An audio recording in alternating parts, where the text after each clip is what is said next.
Pakistan's attempt to position itself as a mediator in the ongoing West Asia conflict has faltered after Iran declined to engage with a US-backed delegation on its soil, according to the Wall Street Journal.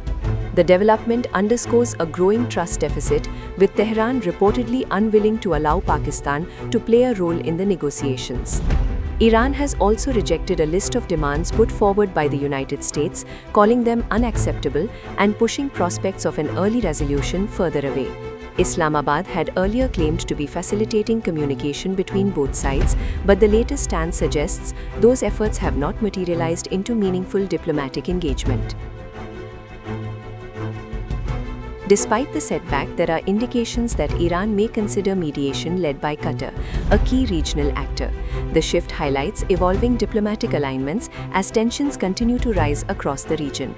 The situation has been further aggravated by reports of a missing US airman after an American aircraft was downed by Iranian forces, along with claims of another US A-10 plane being shot down. Donald Trump declined to comment on possible US retaliation if the missing crew member is harmed or captured, stating in an interview that he hoped such a situation would not arise.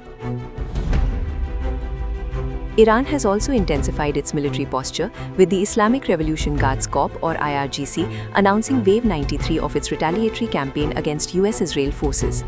According to Iranian claims, key Israeli military sites in Western Galilee, Haifa, Kafr Kanna and Kryot were precisely targeted. Meanwhile, tensions around the Strait of Hormuz remain high. A senior Iranian security official told Press TV that Tehran has the capacity to sustain the current blockade-like situation for years. The official added that Iran views the maritime route as a critical channel used to supply US bases in the region and believes such logistical flows should no longer continue.